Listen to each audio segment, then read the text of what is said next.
T'es un enfant immigrant, ça fait 10 ans que t'as pas mis les pieds dans ton pays d'origine et la grosse nouvelle, tu retournes au bled pour l'été. Et mec, l'accueil à l'aéroport, c'était une dinguerie. Tu retrouves toute ta famille, tes cousins, tes tantines, tout le monde te saute dessus. Ce jour-là, tu reçois un shot de bonheur pur. Dans cette vidéo, nous allons parler des meilleurs moments dans la vie. Tu sais, ce genre de moment que tellement qu'on est heureux, on a l'impression de vivre dans une simulation. Le premier exemple qui me vient en tête, c'est quand t'as un examen le lendemain, ça compte pour 50% de ta note. Toi, t'es là comme un crackhead à réviser jusqu'à 4 h du matin. Tu fais une nuit blanche, tes yeux sont rouges tellement que t'as même pas dormi. Tu t'es enfoncé un Guronsan dans le cul pour faire passer la fatigue. Tu marches comme un zombie de Walking Dead. Et là, t'arrives en cours, tu poses ton sac, tu veux pleurer, t'es au bout du gouffre, t'es dans la merde pour cet examen. Et là, bim, t'apprends quoi? Le prof est absent au cours, donc l'examen est annulé. Comment c'est l'extase? C'est pas juste du bonheur, c'est littéralement un orgasme émotionnel. C'est enfin une victoire contre le système de qu'est l'école. Puisqu'il manque des profs partout dans l'école, ils te foutent un vieux remplaçant claqué qui ne connaît rien de la matière et qui rend sa période libre. Le mec sait même pas ouvrir un PowerPoint. Résultat, période libre, on fait ce qu'on veut. Je me souviens à ces moments-là, ils étaient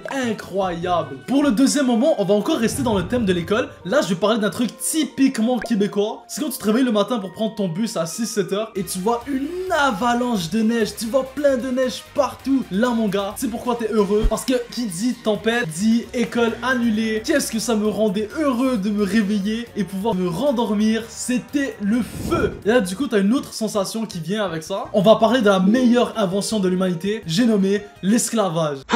Non, je rigole. Évidemment, je voulais parler du sommeil. Le sommeil, c'est trop bien. Je kiffe le sommeil. Dormir, c'est la vie. Tu sais, ce moment quand tu te réveilles en pleine nuit, tu paniques, tu penses que t'es en retard pour l'école. Là, tu checkes ton téléphone avec les yeux plissés comme as.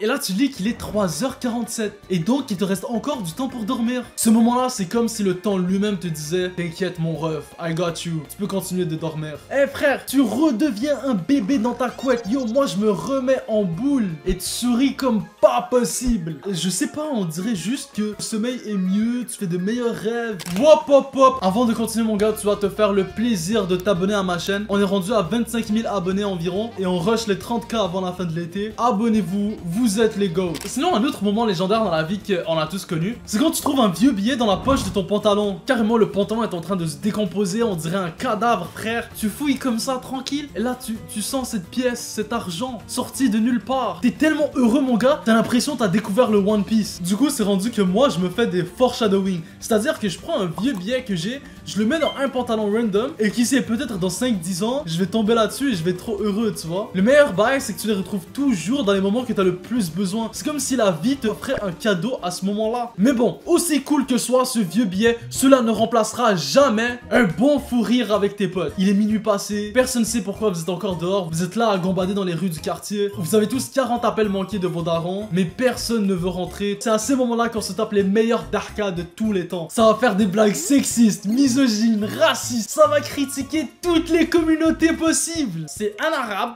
un juif, un noir sur un immeuble. Qu'est-ce qui saute en premier? Bah l'immeuble.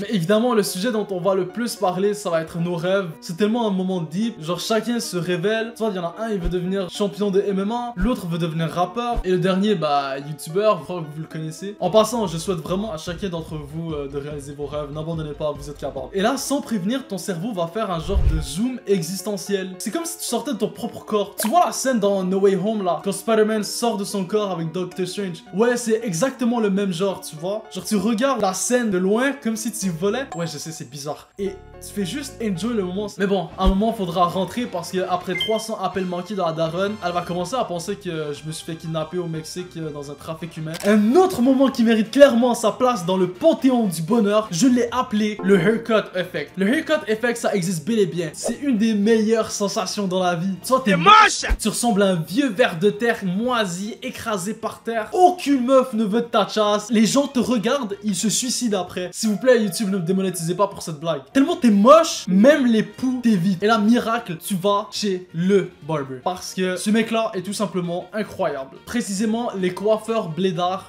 une pépite. Frérot, tu y vas, t'as pas de gel, le mec il lave pas ses instruments, frère. On dirait des bails de torture, bro. La tondeuse, elle fait un bruit de tracteur, on dirait elle va décoller, mon gars. Et le coiffeur, il est comme ça au téléphone. Ouais, Aziz, voilà, Dorian, elle va bien, alhamdoulilah, tout est bon.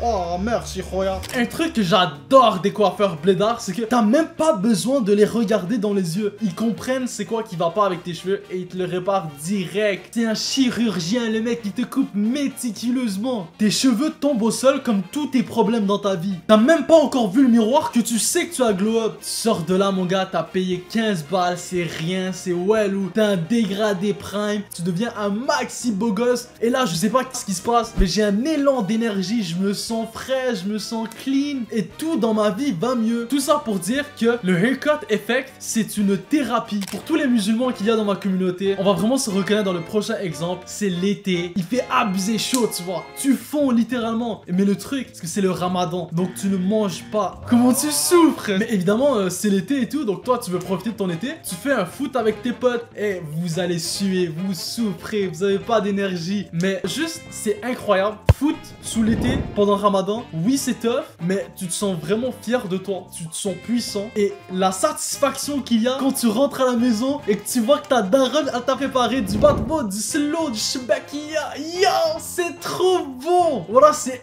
incroyable. Tu rentres là, t'as sué toute la journée, t'as souffert toute la journée. Tout ça pour avoir une récompense. Bon, le bail, c'est que je sais pas pourquoi, mais pendant le ramadan, yo, moi je deviens calé, abusé rapidement. Genre, je prends juste une shibakia, une soupe. Yo, mon ventre fait ça one shot. Les musulmans, dites-moi si c'est pas une des meilleures sensations que vous avez vécues. Dites-le moi dans les commentaires.